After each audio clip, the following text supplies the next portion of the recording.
Welcome to speedearning.com, stockforexcourse.com। मेरे trader दोस्तों, investors दोस्तों, आप बहुत अच्छा कर रहे होंगे ये मैं उम्मीद करता हूँ। मैं कई बार अपने वीडियोस में बहुत सारी ऐसी चीज़ों के बारे में बात करने की कोशिश करता हूँ जो आमतौर पे लोग नज़रअंदाज कर जाते हैं, उनको वो मालूम नहीं पड़ता और तब उनकी बीमारी पकड़ में नहीं आती। अगर आपको बहुत गहरी समझ रखनी है तो जब आप किताब भी पढ़ते हैं ना, तो आपको बीच में गैप्स को पढ़ना पड़ेगा। Read between the lines.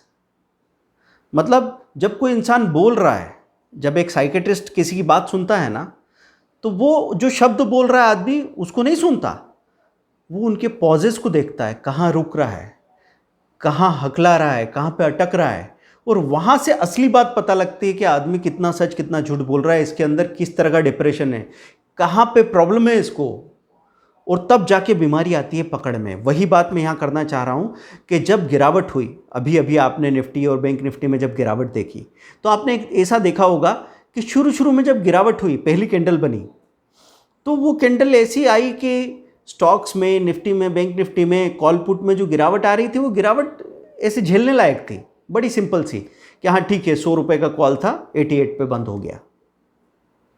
आपको कोई शेयर नज़र आ रहा था कि हाँ ये जो शेयर था अभी 200 रुपये का, ये 192 होके 194 पे बंद हो गया है। कोई बहुत बड़ी गिरावट ऐसी दिख नहीं रही है। और फिर वापस शॉर्ट कवरिंग आई तो वो उस लेवल पे पहुंच गया जहाँ पे था, तो आपको ऐसा लगने लगा कि नहीं यार, वो जो गिरावट मैं समझ रहा था वैसी गिरावट तो है नहीं। फिर दूसरी बार फिर से गिरावट आई। मतलब पहले हम 14,900 के लेवल पे कहीं टिके, फिर हम 15,100 15,200 तक गए, फिर वहाँ से हम 14,700 के लेवल पे टिके, फिर वहाँ से वापस हम 14,900 पे आए, निफ्टी की बात कर रहा हूँ मैं। और वहाँ से जब तीसरी बार की गिरावट आई तो वो सबसे बड़ी थी, और वहाँ पे आपको असली प्रॉब्लम दिखने लगा। जब भी आपको नुकसान होगा ना, तो शुरू शुरू में आपको ऐसा लगेगा जैसे कुछ खास फर्क ही नहीं पड़ रहा है। जैसे टाटा स्टील का एग्जाम्पल ले लेता हूँ, किसी ने लिया होगा 760 रुपये में, 770 रुपये में, 770 760 के बीच में कहीं। अब वो गिरा नीचे, 740 गया, और एक आध बार वापस उसने 755 दिखा दिया। फिर वहां से 710 गया, और वहां से एक बार वापस 740 45 तक आ गया। तो आपको लगा कि यार ये तो बढ़िया बात है। अब उसके बाद जब गिरावट हुई तो वो एकदम नीचे चला गया, और जहां पहले गया था उस लो को भी तोड़ दिया।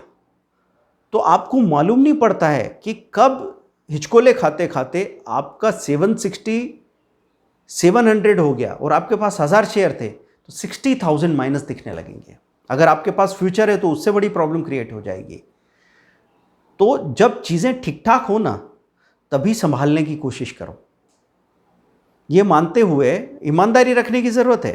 क्योंकि ईमानदारी में मैं आपको क्या समझाता हूँ कि अगर गाड़ी आगे जा सकती है तो पीछे भी आ सकती है, दाएं जा सकती है तो बाएं भी आ सकती है। उन दोनों बातों को ख्याल में रख के अगर आप अपनी क्वांटिटी को संभाल लो, मतलब 1000 शेयर थे तो 500 खाली कर दिए थे उछाल में। अब आप सोचो कि यार मैं निकाल दूं और यहीं से भाग के 800 हो जाएगा, तो अपने आप को समझा लो ना कि 800 हो जाए तो बहुत अच्छी बात है। और क्या चाहता हूं मैं भाई, मैं तो इस लॉस को रिकवर करना चाहता हूं ना। पहले मैंने आपको एक उसूल क्या बताया है, अगर आप बहुत बड़े लॉस में हो, आपको 10,000 का लॉस हो गया है, और एक मौका ऐसा आया कि 10,000 में से 7,000 8,000 कवर हो गए, 2,000 3,000 का लॉस बचा है, तो एक बार निकल जाना। अगर इस चीज़ को आप मान गए ना, तो आप देखना आपका जीवन काफ़ी सुखी हो जाएगा। क्योंकि हम इस बात से ज़्यादा दुखी नहीं होते कि यार मैंने ले लिया और बाज़ार में अचानक से कोई हादसा हो गया और बाज़ार नीचे गिर गया और मुझे नुकसान हो गया। हम ज़्यादा दुखी इस बात से होते हैं कि एक बार मुझे वापस मौका मिला, वहाँ मैं निकल सकता था, पर पता नहीं मुझे ये लगा कि यार ये तो भागना शुरू कर दिया इसने, और नीचे और लेना चाहिए था, वहाँ नहीं लिया तो कोई बात नहीं, चलो यहाँ और ले लेते हैं।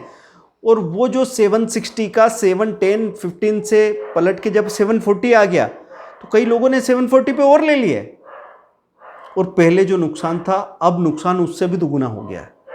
ये बहुत होता है दोस्तों आपके साथ, क्योंकि एक ही गलती है इसमें। पहचानना कैसे है कि जब सबसे कम खतरा था, आपको समझना कैसे है कि 760 का 710 मिले तो एक अच्छे रेट पे मिल रहा है, तो वहाँ पे एक कैलकुलेटेड रिस्क लेना चाहिए था ना, क्यों नहीं लिया? और अगर वहाँ नहीं लिया 710 पे, तो 740 पे क्यों ले लिया? क्या कर रहे हैं हम? अगर हम अपने आप को देखें और अपने पैटर्न्स को समझने की कोशिश करेंगे तो गलती का तो मैं इतना सा मामला समझता हूँ कि जैसे ही मैंने माना कि गलती हो रही है, गलती है, तो आधी गलती तो वहीं दूर हुई समझो। लेकिन मैं गलत हूँ, मुझसे गलती हुई, ये मानने में लोग बरसों गुजार देते हैं। और यहाँ पे बरसों गुजरे, टाइम चला जाए तो हिंदुस्तान में कोई उतना बड़ा फ़र्क हम समझ नहीं रहे। लेकिन दोस्तों यहाँ तो कैपिटल ही चली जाएगी मार्केट में। सबसे बड़ी बात क्या है कि आपको बड़ी मुश्किल से वो कैपिटल और वो हिम्मत दी गई है कि चलो एक बार कर लो, और अगर ये कैपिटल चली गई तो फिर आप करोगे क्या? मेरे पास कई बार लोग आते हैं कि सर आप बताओ कोई रास्ता। मैं कहा रास्ते तो मेरे पास 10 हैं, पर आपकी टांगे कहाँ हैं? आपने तो टांगे ही कटवा ली। तो जब आप बड़े लॉस इकट्ठे कर लेते हैं ना, तब आपको सारी बात मैं समझाऊं और सारी बात आपको समझ में भी आए, लेकिन आपके अंदर का वो डर जाएगा नहीं। जैसे आपने कभी पैसा बना लिया गलती से भी, तीर में तुक्के में ये वो करके, और आपने समझो 50,000 रुपये 2 दिन में बना लिए। अब अगर मैं आपको समझाने बैठूं कि भैया ध्यान रखना, तो अरे क्या ध्यान रखना भैया, तुम कितने पैसे कमाते हो भैया दिन के? 50,000 रुपये 2 दिन में। अभी ज्ञान मत दो, इधर पैसे बनाए हैं, मजाक नहीं है। दिखाऊं क्या? कॉन्ट्रैक्ट नोट दिखाऊं? और कॉन्ट्रैक्ट नोट देखने दिखाने वाले यहाँ तो ढेर है। मेरे को ही रोज़ पता नहीं कितनी बार मैसेज आता है कि सर दिखा दो ना अपना कॉन्ट्रैक्ट नोट, और लाइव ट्रेडिंग करके दिखाओ तो माने। क्यों माने भाई? मैं सबूत दूं आपको? नहीं समझ में आता है मत सुनो।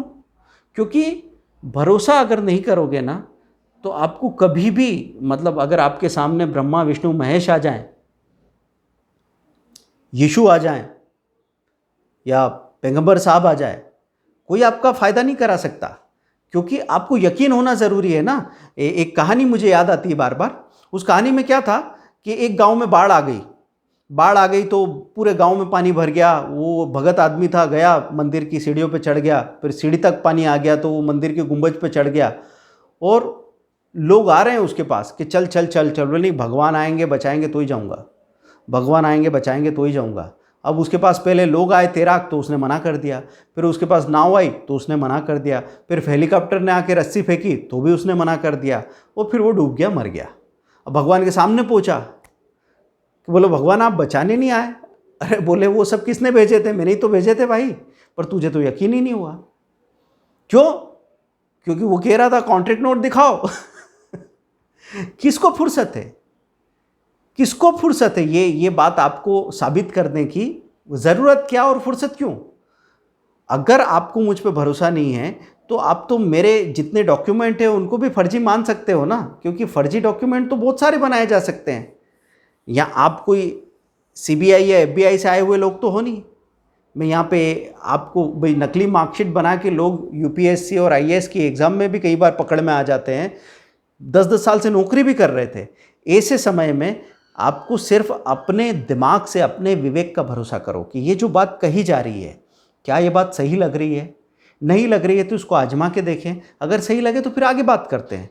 तो दोस्तों अभी आपको ध्यान क्या रखना है कि मार्केट में जब भी उछाल आए, आप थोड़ा प्रॉफिट बुक करने की कोशिश करो, और जब भी डिप आए तो एंट्री की कोशिश कर सकते हैं। लेकिन अब जैसे कोई बोले सर मेरे पास 1000 में से 500 की बात करें, मेरे पास तो फ्यूचर था, मैं क्या करता? तो फ्यूचर था तो फ्यूचर को हेज कर सकते थे ना, एक पुट खरीद लेते वहाँ पे और एक कॉल शॉर्ट कर देते, तो अब दोबारा उतना ही नुकसान थोड़ी होता। जब ऊपर के लेवल पे आया था बॉटम से कोई स्टॉक, तो आपको क्या करना चाहिए था? तो ऐसे अपने आप को समझने की कोशिश करो। क्योंकि मेरे ट्रेडर होने में सबसे ज़्यादा फ़र्क किस बात का आया, जब मुझे ये मालूम पड़ने लगा कि नहीं यार मेहनत ही ज़रूरी है। पहले मैं शॉर्टकट कर लेने की सब कोशिश करते हैं, मैंने भी बहुत कोशिश की। मैंने एक के बाद एक एडवाइज़र बदले, एक के बाद एक ब्रोकर बदले, सॉफ्टवेयर बदले, फिर यहाँ वहाँ की किताबें, इवन मार्केट तक बदल लिए। जब स्टॉक मार्केट में नुकसान हुआ, कमोडिटी में पहुँच गए, कमोडिटी में 2-4 दिन फ़ायदा हुआ, फिर नुकसान होने लगा, फिर अपन करेंसी की तरफ जाने लगे। फिर मालूम पड़ा भाई कांटा तो मेरे पैर में लगा है, जूते बदलने से होगा क्या? तो फिर कांटा निकाला, तब जाके बनी बात। तो आप लोगों को करना क्या है कि अपने आप का जो भी ट्रेड है दिन भर का, वो उसको लिखो और देखो। और यहाँ इंडिकेटर की बात नहीं हो रही, इंडिकेटर गलत हो जाने से आप मरे नहीं हो। क्योंकि इंडिकेटर तो कितना भी सही होने की बात करे तो स्टॉप लॉस हिट हो जाएगा और आपके 2000 चले जाएंगे लाख रुपए में से। ऐसा हुआ है क्या? ऐसा हुआ है तो आपको घबराने की ज़रूरत नहीं है, आपकी गलती नहीं है। लेकिन हुआ यह कि सर मैंने स्टॉप लॉस ही नहीं लगाया, सर मैंने वो जब नीचे आया तो मैंने और एवरेज कर लिए और नीचे जाके 40,000 रुपये माइनस हो गए। तो ये इंडिकेटर या टेक्निकल एनालिसिस की बात नहीं है, ये आपके स्टॉक पिकिंग में गलती की बात नहीं है। आप गलत पकड़ रहे हैं बात को, गलत स्टॉक पकड़ा या गलत एडवाइस मिल गई, ये बात थोड़ी है। बात ये है कि जो बेसिक प्रिंसिपल है आपने उनके साथ बेईमानी की है। आपको जब कहा है कि ओवर ट्रेडिंग नहीं करनी है, उसको आपने तोड़ा। जब आपको कहा है कि एवरेजिंग नहीं करनी है, गिरता चाकू कैच मत करो, तो जब गिरता हुआ शेयर था तो आप क्या सोच के उसको एवरेज कर रहे थे। तीसरी बात क्या थी, दिन भर स्क्रीन के सामने बैठे रहे और लॉस रिकवर करने की जल्दी में थे, इसीलिए फंस गए लंबे। ये 3 चीज़ें खास तौर से है जो आपको फंसा रही है।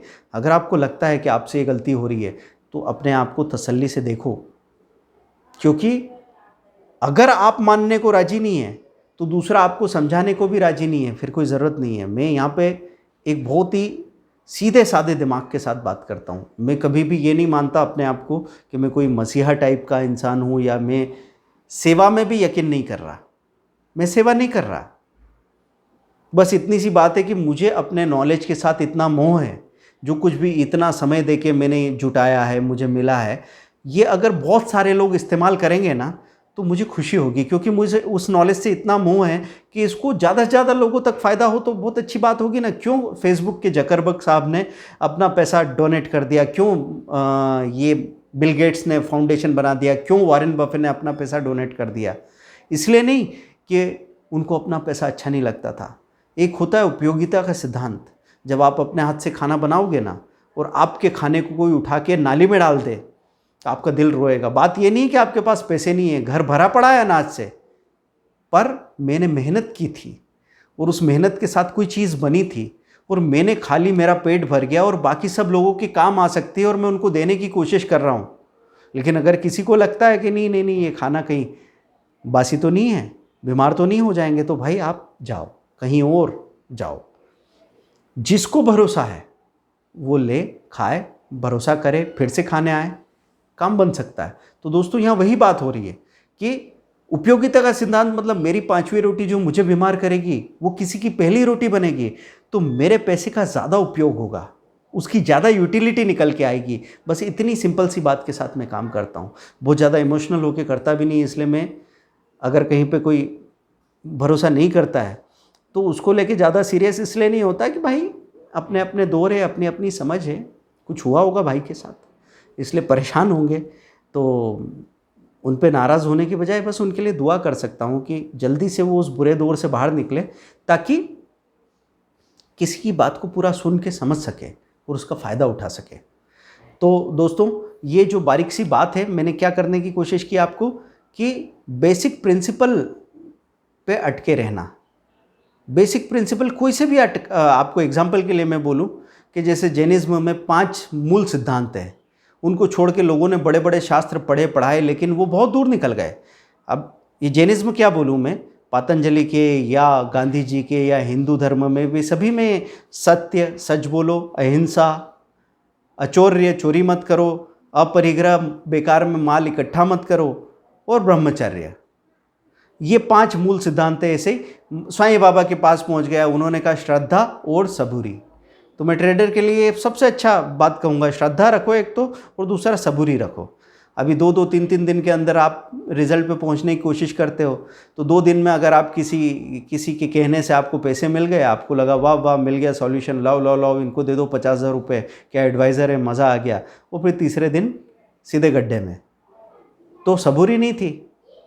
और कहीं पे कोई समझा रहा था तो आपको लगा सर 200-500 रुपये आ रहे हैं, कब आएंगे 5,000? आप तो 5,000, 10,000, 15,000 की भी कहानी सुनाते हो, 50,000, 1 लाख की भी आपका वीडियो डला हुआ है, हमको तो मिलेंगे ऐसा कभी लगता नहीं। तो यहाँ कमी है सबूरी की। तो श्रद्धा और सबूरी के साथ में किसी भी एक स्ट्रेटेजी को, किसी भी एक इंस्ट्रूमेंट को, इंट्राडे करते हो इक्विटी में, उस पर फोकस करो, स्विंग करते हो स्विंग पे फोकस करो, बैंक निफ्टी ऑप्शन करते हो उस पर करो, निफ्टी ऑप्शन करते हो उस पर करो, फ्यूचर पे बाद में जाओ भले, लेकिन फ्यूचर ही करते हो तो फ्यूचर पे ही फोकस करो दोस्तों। फिर देखो आपको रिजल्ट कैसे नहीं मिलते हैं। मिलते हैं अगले वीडियो में। मुझे जहाँ आपकी तैयारी करानी थी उस पर मैंने बात कर ली। बाकी और टेक्निकल बातों पे भी मैं आऊँगा, स्ट्रेटेजीज़ भी मैं आपको बताऊँगा, लेकिन मेन चीज़ ये है जो मैंने अभी आपको बताई दोस्तों। Thank you very much. Course आप ले सकते हैं, 99,000 6 मंथ का ट्रेनिंग प्रोग्राम है, जिसमें उसी वक्त आपको 1.2 लाख के तो सर्विसेज ही मिल जाती है, 60,000 के वीडियो कोर्सेज सारे, और 1 लाख की कम से कम ये जो स्पीड ट्रेडिंग मैसेज, दिन में 3 बार जो ट्रेड आ रहे हैं, जिसमें बहुत तेज़ी से आप प्रॉफिट बना के बाहर जा सकते हैं, स्ट्रॉन्ग स्टॉक, वीक स्टॉक, ताकि आपकी उल्टी पोजीशन नहीं बने, क्योंकि स्टॉप लॉस होने से आप नहीं मर रहे हैं, आप उल्टी पोजीशन से जो नुकसान करते हैं वो होता है 40,000, 50,000, 1 लाख का, जो आपको बाजार से बाहर फेंक देता है। वो पोजीशन कभी नहीं बनेगी अगर आप सही तरीके से हमारे साथ चीज़ों को समझेंगे और थोड़ा भी मानेंगे। Thank you very much. Bye.